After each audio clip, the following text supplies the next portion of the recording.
Kalau di Indonesia itu ada istilah hafil, ya, orang hafal Quran. Padahal di Arab sana hafil itu orang yang hafal 300.000 hadis sanad dan matannya. Nah, kalau di Arab sana orang hafal Quran sebutannya adalah hamil Quran. Jadi tidak apa-apa ya, tidak apa-apa. Kita punya sebutan sendiri. Kalau tidak hafal disebut korek, ya, orang yang pembaca Al-Quran. Jadi hati-hati. Sahabat Anas bin Malik itu pernah menuturkan, rubba qari'il Quran wa Qur'anu yal'anu. Banyak orang yang membaca Al-Quran namun Al-Quran itu melaknatinya. Loh, Al-Quran kok bisa melaknati pembacanya? Iya bisa. Karena bacaannya itu seenaknya sendiri, ya. Hurufnya paten letter, tajwidnya paten pecotat. Dia mengandalkan lantunan suara nada tinggi, ya, jawab-jawab. Ya. Dia rumangsanya paling apik, ya. Suaranya paling merdu, mendayu-dayu. Nah, padahal at-taghanni bil Quran itu sunnah, ya. Melakukan bacaan Quran itu hanya sunnah. Tapi at-tajwid bil Quran itu wajib. Ya, membaca Al-Quran dengan tajwid itu hukumnya wajib. Jadi yang perlu kita ingat saat membaca Al-Quran itu, ya, karena ini situasi Fathul Quran, ya. Kalau membaca Al-Quran, ya, tahap awal angan-angan hafalnya, nanti tahap-tahap selanjutnya angan-angan maknanya. Jadi ada resep, ya. Kalau kita membaca Al-Quran sebaiknya ketika pertama, ya, taraf pertama itu kita anggap kita menasihati diri kita sendiri. Nanti pada taraf selanjutnya kita merasa Rasulullah SAW yang menasihati kita. Nanti pada taraf puncaknya kita meyakini bahwa Allah sedang menasihati kita. Itulah saat kita membaca Al-Quran. Belum disebut pembaca Al-Quran kalau dia hanya di bibir saja, tidak diaplikasikan dalam tindakan. Jadi yang disebut korek, yang disebut pembaca Al-Quran adalah orang yang membaca dan menghalalkan apa yang dihalalkan Quran, mengharamkan apa yang diharamkan Quran.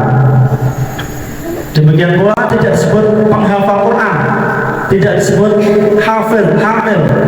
Kalau hanya hafal di luar kepala, ya, sampai kelotok, sampai lali kabeh. Tidak disebut penghafal Al-Quran kalau belum mau mengamalkan isi kandungannya. Ya. Di hasil Quran itu saat kita membaca, anggota tubuh itu ikut berandil di situ, ya. Jadi lesannya membaca, akalnya berangan-angan, hatinya meresapi, meyakini. Kemudian nanti anggota tubuh yang lain mempraktekkan isi-isinya. Hasil nanti di akhir zaman Rasul ini pernah memberi wanti-wanti, ya. Di akhir zaman itu nanti banyak orang yang hafal Quran, banyak membaca Al-Quran, tapi hanya di kerongkongan saja. Jadi Quran itu hanya sebatas kerongkongan, tidak melewati hati, tidak melewati apalagi anggota tubuh untuk dilaksanakan, dipraktekkan. Nah, ini ciri-cirinya orangnya botak, ya, gundul mulus. Dia rela menggunakan ayat-ayat Quran untuk memenggal leher saudaranya sendiri, ya. Bayangkan. Ya, itu sudah muncul, ya, sejak zaman dulu itu sudah muncul. Seperti sahabat Ali itu orang yang menganiaya itu hafal Quran, ya. Tapi pintar keblinger. Ini sahabat Ali itu berada di Masjid Jami' keadaan sholat ya, menjadi imam ya, paling utama ya. Sholatnya sholat subuh, dan yang dihantam itu kepala ya, anggota tubuh yang paling mulia. Itu pedangnya diracuk ya, sehingga beliau tidak kuat menahan semua itu. Jadi orang menghafal Quran saja masih bisa berbuat sedemikian jahat. Belum lagi iblis itu hafal ya, kalau sekedar ayat kursi hafal. Iblis itu dulu pemimpin di surga, nah, karena durhaka maka dilengsarkan, dicopot. Akhirnya pemimpin para malaikat dipegang oleh malaikat Jibril alaihissalam. Jadi Al-Quran ini adalah kepribadian diri Rasulullah Muhammad SAW. Sebagaimana Siti Aisyah pernah ditanya ya, tentang akhlak Rasulullah, beliau menjawab karena khuluqul Quran. Jadi Rasulullah itu akhlaknya ya Quran itu. Jadi Rasul berjalan ibarat Quran berjalan sana kemari. Jadi Rasul mengatakan banyak di antara umatnya yang bisa meniru akhlaknya.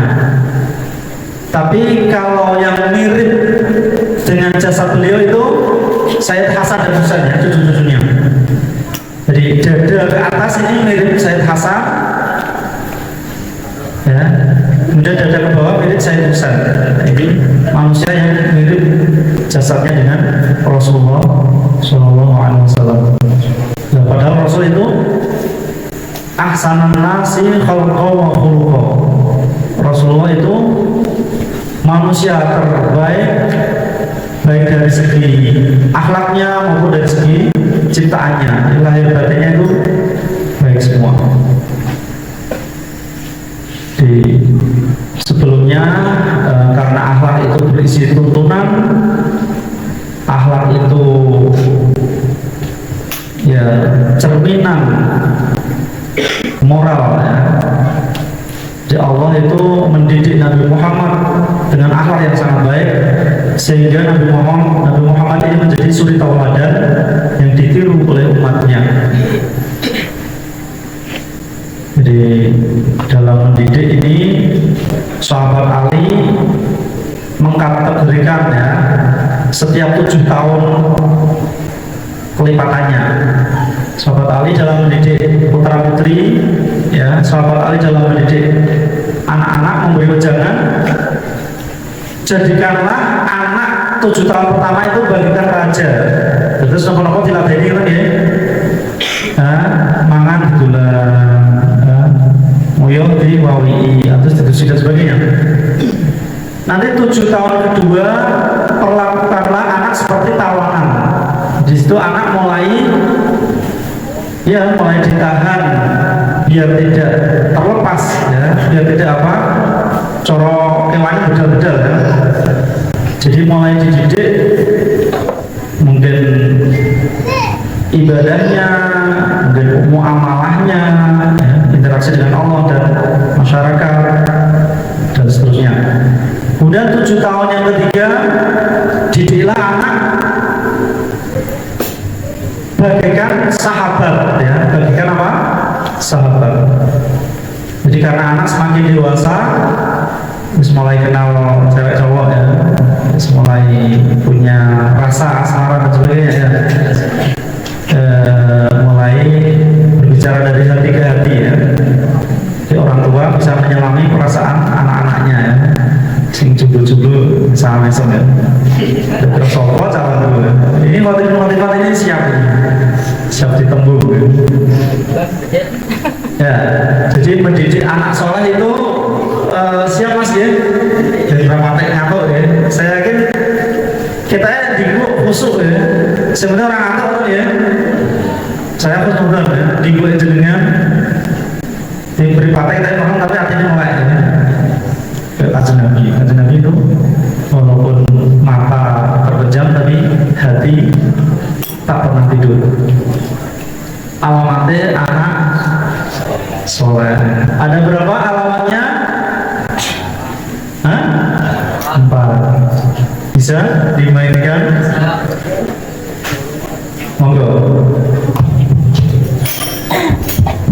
pikiran alamate anak soleh Allah.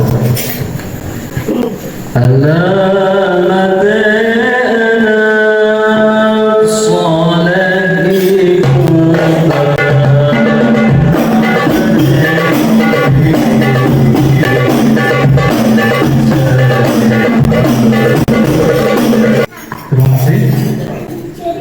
Al-Quran itu merupakan firman Allah yang jika dibandingkan dengan perkataan-perkataan lain ini sangat jauh.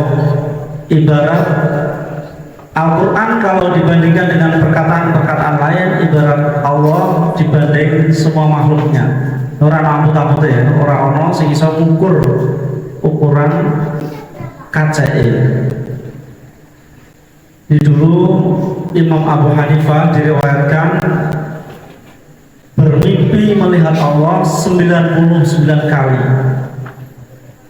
Jadi karena hanya melihat saja lama-lama ingin bercakap-cakap. Sampai anak begitu nyawang ya, nyawang lawan jenis ya. Nyawang itu kan sesuai pengen apa? Ngomong-ngomong kan pengen kenalan ya. Ya, nah ini Imam Abu Hanifah setelah 99 kali hanya melihat Allah saja dalam mimpi, kemudian 100 kalinya ingin bertanya, ya Allah, bagaimana cara saya bisa berdialog denganmu? Allah memberi syarat, bacalah Al-Quran. Ini persis sabda Rasulullah SAW. Jika kalian ingin bercakap-cakap dengan Allah, maka bacalah Al-Quran. Jadi membaca Al-Quran itu asyik ya. Membaca Al-Quran itu sangat nikmat.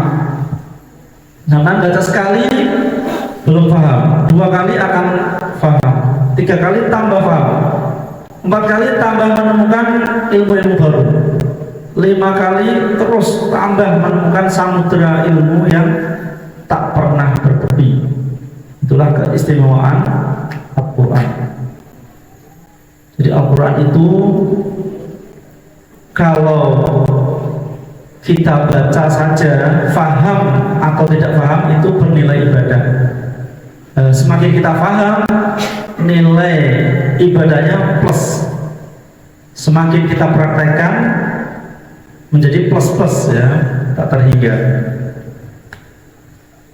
Jadi bagaimana cara menyikapi saat kita membaca Al-Quran? Kalau ada ayat rahmat, kita memohon rahmat Allah.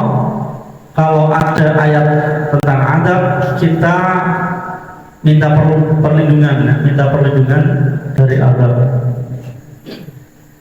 Jadi kalau ada hal-hal yang di situ menyinggung orang-orang munafik, orang-orang kafir, orang-orang zalim, ya kita harus sama merasa tersinggung. Jangan-jangan itu saya kok masih seperti itu ya.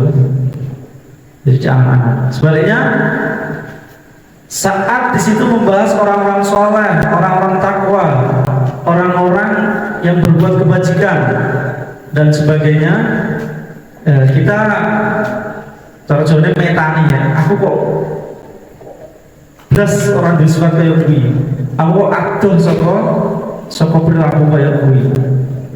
Jadi seperti itu ya. Jadi manakala ada ayat-ayat tertentu, kita sikapi dengan sikap-sikap tertentu.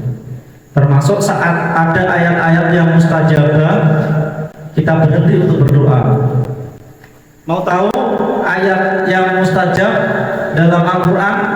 Banyak sekali ya, banyak sekali. Di antaranya dalam Quran itu ada 2 lafaz Allah berdampingan. Allah kemudian langsung Allah lagi. Dan coba berhentilah di antara 2 lafaz Allah itu dan panjatkan doa memohon kepada Allah, itu sangat manjur ya. Itu jarang orang tahu ya. Nah ada lagi, ini resep sekaligus ijazah ini ya. Pernah baca surat Yasin? Hafal Yasin? Dites, hafal Yasin orang? Hafal, jajal Yasin. Terusannya sudah Allah azim. Itu namanya bukan hafal ya. Ya dalam Yasin itu ada mim marqadina hadza ma wa'adar rahman wa sadaqal mursalin.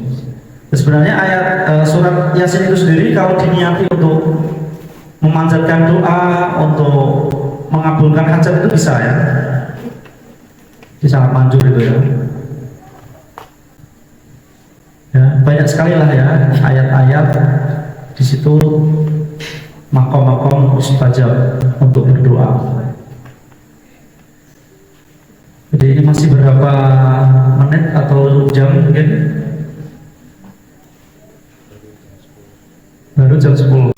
Kita mau mengakhiri sampai jam berapa nanti? Jam 1, siap? Ya. Ya, karang cedek ya. Iwe cedek.